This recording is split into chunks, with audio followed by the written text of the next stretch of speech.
Having covered Israel's legal rights in the West Bank, we are now going to focus on the peace process. Many suggest that Israel's presence in the West Bank, what some people call the occupation, is the cause of Palestinian hostility towards Israel, and the reason there is no peace. But is that really true? If Israel's presence is the cause of the conflict, then it follows that there was no conflict before 1967, when Israel was not in the West Bank, right? Let's look at the facts. The PLO, the Palestinian Liberation Organization, was created in 1964, when the entire West Bank and Gaza was in Arab hands. Why create the PLO in 1964, when Israel has no presence in the West Bank and Gaza? What Palestine were they liberating? The PLO emblem gives us the answer. The PLO was created to remove by force the entire state of Israel from the map of the Middle East, a goal clearly stated in their charter. This goal was not new. The PLO was continuing a long Arab history of saying no. No to the national self-determination of the Jewish people. No to recognizing the Jewish ancestral homeland. Let's take a look at the history. In 1937, the Peel Commission recommended a division of the land, a Jewish state and an Arab state. The Arab portion would include 96% of the territory that the League of Nations had originally designated for the Jewish homeland. This included far more than just the West Bank. However, instead of accepting the Jews as peace partners, the Palestinian leader Haj Amin al-Husseini said no, and found a partner whose vision was closer to his own. In 1947, the United Nations recommended the partition plan, which again offered the Arabs far more than just the West Bank. The Jews said yes.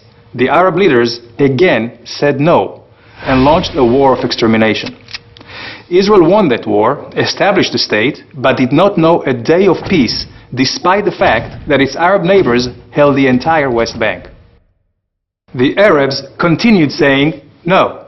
They attacked Israel relentlessly, using the West Bank as a launching pad, until Israel took it over in a war of self-defense in 1967.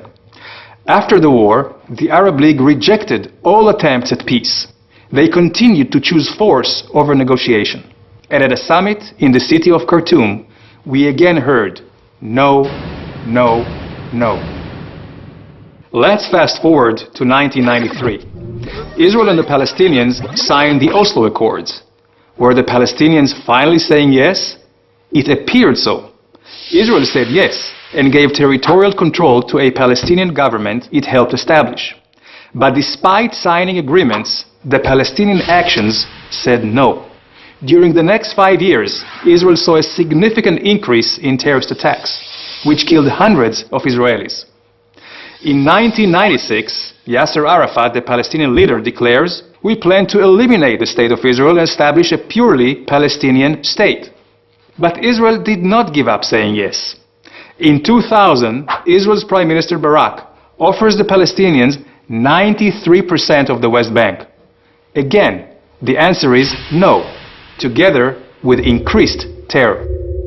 In 2005, Israel withdraws from the Gaza Strip, uprooting 8,500 Israeli citizens, hoping to advance peace. The Palestinians again say no. This time they increase rocket attacks from Gaza against Israeli civilians by over 500%. In 2008, another Israeli attempt at yes. Prime Minister Olmert accepts nearly all Palestinian demands, including handing over almost 100% of the West Bank with minor land swaps. The Palestinians, again, no. So what can we conclude? 1. The conflict was not caused by Israeli presence in the West Bank.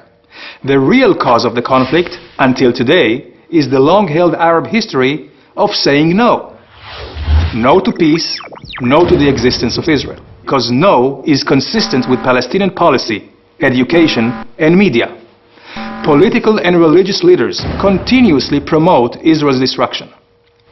2. Israel has said yes for decades and has proven that by signing peace with Jordan and Egypt. So, where do we go from here? How do we achieve peace? With some goodwill, mutual recognition of the right to self-determination, and real compromises on both sides. Israel, for its part, will continue saying yes to a real and enduring peace. But for the peace process to succeed, the Palestinians will have to give up their uncompromising choice of force over negotiation and of choosing no over yes. It's about time.